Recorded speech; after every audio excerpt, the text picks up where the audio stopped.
started special counsel Robert Mueller's investigation into alleged collusion between and the Trump campaign led to the indictment of two former top aides to President Trump and plea deals with two others. But there is still no charges for the president. Let's bring in our panel. Isaac Wright is a former executive director for Correct the Record Super PAC, and Alexander Smith is the executive director of the America Rising PAC and a former national chairman of the College Republican National Committee. Thank you both for being here on this final few days of 2017 before we head into the new year. What's interesting about this as we move forward is how much longer can this investigation go as we head into 2018?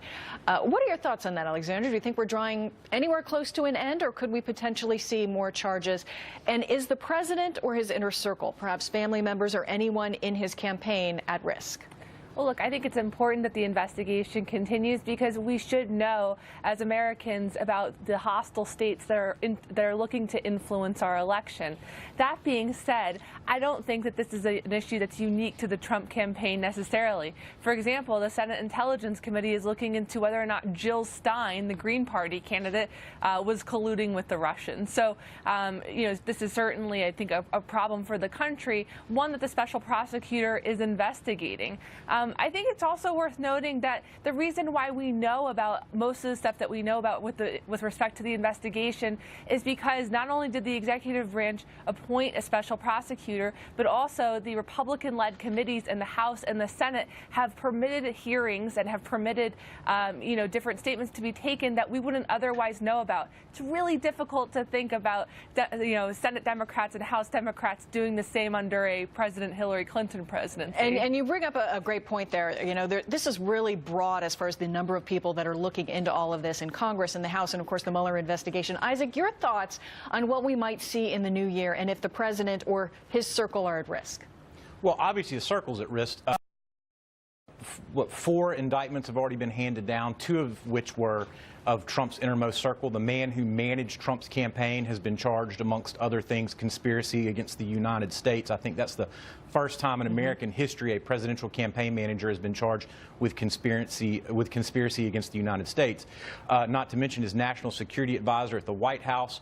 Trump has now come out on a tweet since then and said that he knew before firing Michael Flynn that he'd lied to the FBI, before Trump then asked the FBI to stop investigating Flynn. Obviously, that would be pretty concrete case for obstruction of justice. We've seen 4 indictments so far, 2 guilty pleas. This is just starting to heat up. And the big question that remains is what's the truth out there that so many Trump officials are lying about? Because you look at what these guys are getting charged with. They're getting charged with lying to the FBI about their communications on behalf of the campaign with Russians. What is it they're hiding? What is it that is so important to them to keep a secret that they're willing to lie to the FBI? They're willing to lie to Congress. They're willing to lie on their forms signed under oath at the risk of felony charges to cover it up. Well, the investigation ongoing, and there may be answers to a lot of questions that people on both sides of the political aisle want. The president spoke with the New York Times just recently, and here's what he had to say regarding special counsel Robert Mueller. He said, "It doesn't bother me because I hope he's going to be fair. I think he's going to be fair. There's been no collusion, but I think he's going to be fair." Alexandra, your thoughts on that? Do you think that the special counsel is being fair? I mean, look, I think that the investigation is playing out. I think that the president is letting the investigation play out, as are Republicans in Congress. I think that the people who are really disappointed right now are the Democrats, because going into the 2018 midterms, they were really hoping that there would be a silver bullet that came out of this investigation so far, connecting, the alleged activities to the president, and so far there really hasn't been one. And so I think going into 2018, they were really hoping to rally their base around claims of or around charges of impeachment for this issue.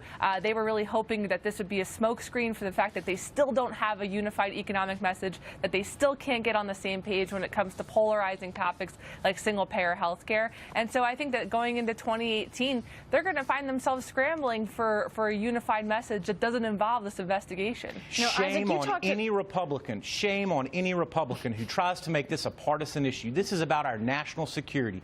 This shouldn't be about Republicans versus Democrats. This shouldn't be about talking points. This is about the integrity and safety of our nation against foreign adversary nations that have interfered with our democracy. And what I said was that it's important for this investigation to play out. What I am saying, though, is that Democrats have been hopeful that it would yield something. Nonsense. And you can see that by the way that Democrats have been talking about impeachment. Why would Democrats be putting impeachment on the line if they weren't hoping something would yield out of Republican members of Congress have been trying to smear the investigation, concerns about bias in the investigation. Democrats, of course, watching this very closely. But we don't have the answers yet, and at some point, hopefully, we all will, and the investigation will wrap up. We all should be watching very closely. But we appreciate both of you joining us here today. Thank you so much. Happy New Year. Happy New Year.